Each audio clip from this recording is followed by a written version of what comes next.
NATO head Jens Stoltenberg on Wednesday demanded that Russia withdraw its forces and military hardware from Ukraine and halt its support for pro-Russian separatists. NATO's defense ministers are holding a second day of meetings in Brussels with Russia at the top of the agenda.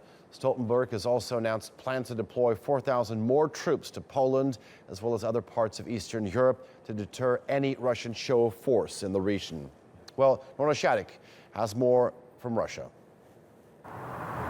This defence ministers' meeting in Brussels is really all about setting the scene for the main NATO summit that's coming up at the beginning of July in Warsaw, when all 28 NATO member states and Russia will be present. And the NATO Secretary-General has already said before this defence ministers' meeting that he doesn't want a new Cold War, and he's keeping open all possible political and military contacts with the authorities here in Moscow to try and avoid that situation coming to pass. But it is getting harder and harder to do as tensions escalate. And they've been escalating really ever since Russia's move into Ukraine back in 2014.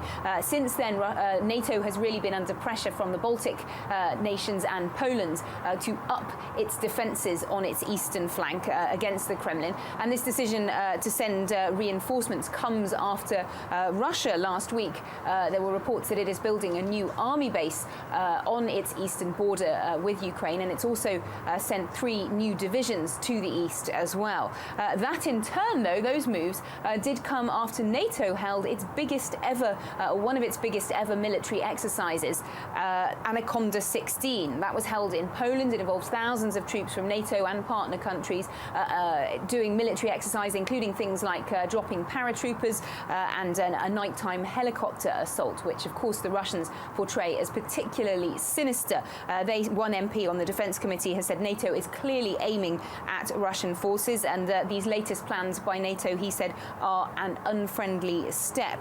And Moscow's envoy to NATO has also warned that the military build-up could threaten peace in Europe, but called any idea that Russia might be planning to take over the Baltic states as ridiculous. Nonetheless, President Vladimir Putin has ordered spot checks for combat readiness of all Russia's armed forces. That includes checking up on things like weapons supplies and equipment. And Dmitry Peskov, Putin's press secretary, has told reporters that Russian military and special services are keeping an eye on NATO activity in the vicinity of Russia's borders. So certainly a build-up of tensions as these defence ministers talk in Brussels.